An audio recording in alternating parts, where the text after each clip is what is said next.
বাংলাদেশের অপরাধ জগতের অন্ধকার অধ্যায়ের অন্যতম কুখ্যাত নাম এরশাদ শিকদার।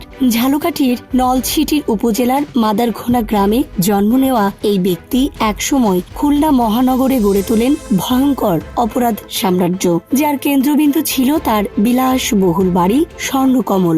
জীবনের শুরুটা ছিল খুব সাধারণ, রেল স্টেশনে কুলির সহকারী হিসাবে কাজ, কিন্তু সেখান থেকেই চুরি ডাকাতির সঙ্গে জড়িয়ে পড়ে ধীরে ধীরে গড়ে তোলেন নিজস্ব সন্ত্রাসী বাহিনী রামদা বাহিনী। অল্প সময়ের মধ্যেই খুলনার রেল স্টেশন ও ঘাট এলাকা দখল করে তিনি হয়ে ওঠেন একচ্ছত্র নিয়ন্ত্রক। জীবন অবাক না করলে কে করবে? 28% মিল্ক ফ্যাটের অবাক করার সাথে ফ্রেশ মিল্ক পাউডার। জীবন অবাক করুক প্রতিদিন। ক্ষমতার বিস্তারে রাজনীতিকেও ব্যবহার করেন তিনি। হোসেন মোহাম্মদ এরশাদের আমলে জাতীয় পার্টিতে যোগ দিয়ে শুরু, পরে বিএনপি ও আওয়ামী লীগ সব দলেই নিজের অবস্থান তৈরি করার চেষ্টা করেন। এই রাজনৈতিক আশ্রয় প্রশ্রয় তাকে দীর্ঘদিন আইনের নাগালের বাইরে থাকতে সাহায্য করে। তার বিরুদ্ধে 60টির বেশি হত্যাকাণ্ড, চাঁদাবাজি, জমি দখল, মাদক ব্যবসা ও নারী নির্যাতনের অভিযোগ ছিল। বডিগার্ড নূর আলম আদালতে 24টি হত্যার বিবরণ দেন। লোকমুখে প্রচলিত ছিল প্রতিটি হত্যার পর দুধ দিয়ে গোসল করতেন তিনি ও তার সহযোগীরা, যা তার নির্মম মানসিকতার প্রতীক হিসেবে আলোচিত হয়ে ওঠে।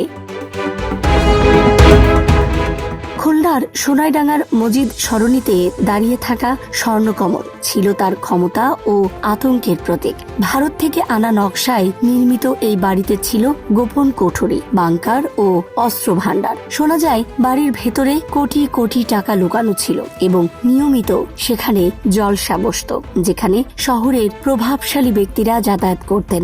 এমন কথাও প্রচলিত আছে যে এই বাড়ি নির্মাণে জড়িত ব্যক্তিকেও পরে হত্যা করা হয়। 1999 সালে গ্রেফতারের পর একাধিক মামলায় বিচার শেষে 2004 সালের 10 মে মধ্যরাতে খুলনা জেলা কারাগারে তার মৃত্যুদণ্ড কার্যকর করা হয়। তার মৃত্যুর পর শুধু একটি অপরাধ সাম্রাজ্যের পতনই হয়নি, বরং ভেঙে পড়ে তার পরিবারের সামাজিক অবস্থানও। এখান থেকেই শুরু হয় তার সন্তানদের জীবনের ভিন্ন এক বাস্তবতা, যা এই গল্পের সবচেয়ে গুরুত্বপূর্ণ অংশ।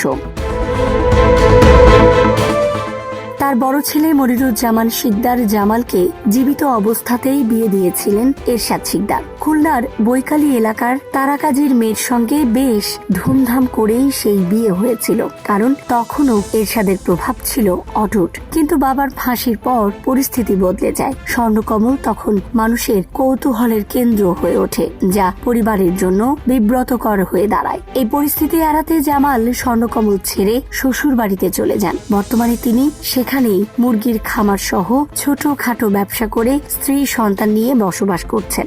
একসময় যে পরিবারের প্রভাব ছিল শহর জুড়ে, সেই পরিবারের বড় ছেলে এখন অনেকটাই নিরিবিলি জীবন বেছে নিয়েছেন। মেজ ছেলে কামাল শিকদারকে পরিবারের মধ্যে সবচেয়ে বুদ্ধিমান হিসেবে ধরা হয়। বাবার মৃত্যুর পর পরিবারের নানা জটিল বিষয়ে তিনিই সামাল দেন। তিনি দ্রুত বুঝতে পারেন যে স্বর্ণকমল শুধু একটি বাড়ি নয়, এটি একটি বিতর্কিত প্রতীক। তাই তিনিও সেখান থেকে সরে আসেন। খুলনার নিউ মার্কেট সংলগ্ন গির্জা রোডে রাকিব প্রপার্টিজ এর একটি ফ্ল্যাট কিনে সেখানে স্ত্রী ও 3 সন্তান নিয়ে বসবাস শুরু করেন। ভবনের নিচতলায় তার কাপড়ের দোকান রয়েছে, পাশাপাশি বৈকালীতেও ব্যবসা চালান।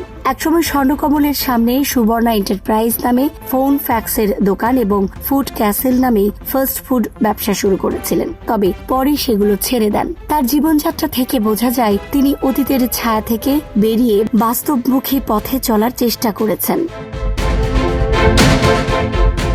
সবচেয়ে ছোট ছেলে হেলাল শিকদার ভিন্ন সিদ্ধান্ত নেন। তিনি পরিবার সহ স্বর্ণকমল বাড়িতেই থেকে যান। মা খোদেজা বেগম ও নানি ফরিদা বেগমের সঙ্গে স্ত্রী সন্তান নিয়ে বর্তমানে তিনিই এই বাড়ির প্রধান বাসিন্দা। একসময় যে বাড়ি ছিল আতঙ্কের কেন্দ্র, আজ সেটিই তার বসবাসের জায়গা, যা এক অদ্ভুত বৈপরীত্য তৈরি করে।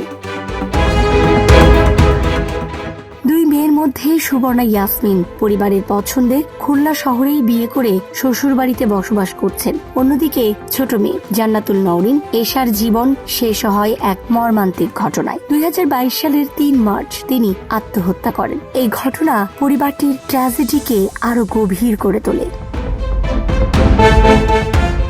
এরশাদ শিকদারের দুই স্ত্রীর জীবনও ভিন্ন পথে এগিয়েছে। বড় স্ত্রী খোদেজা বেগমকে নিয়ে একসময় শোনা গিয়েছিল যে তিনি এরশাদের সহযোগী জাহাজি মতিকে বিয়ে করে ঢাকায় চলে গেছেন। তবে বর্তমানে তিনি আবার স্বর্ণকমলে বসবাস করছেন বলেই জানা যায়। ছোট স্ত্রী সঞ্জিদা নাহার শোভা স্বর্ণকমল ছেড়ে ঢাকায় গিয়ে বিউটি পার্লারের ব্যবসায় যুক্ত হন এবং মেয়েকে নিয়ে সেখানেই থাকতেন। জীবন অবাক না করলে কে করবে? 28% মিল্ক ফ্যাটের অবাক করার সাথে ফ্রেশ মিল্ক পাউডার। জীবন অবাক করুক প্রতিদিন। সময় বদলের সঙ্গে সঙ্গে স্বর্ণকমলের অবস্থাও বদলেছে। একসময় দূর দূরান্ত থেকে মানুষ এই বাড়ি দেখতে আসতো, কিন্তু এখন সেই আগ্রহ অনেকটাই ম্লান। বাড়ির নাম ফলকও আর নেই। বর্তমানে বাড়িটির একটি অংশ ভেঙে ফেলা হয়েছে। পরিকল্পনা অনুযায়ী অর্ধেক জায়গায় বহুতল ভবন নির্মাণ করা হবে এবং বাকি অংশে পুরনো কাঠামোর কিছু স্মৃতি রাখা হবে। কাজটি এরশাদের ছেলেরাই করেছেন এবং বাড়ির ভেতরে সাধারণ মানুষের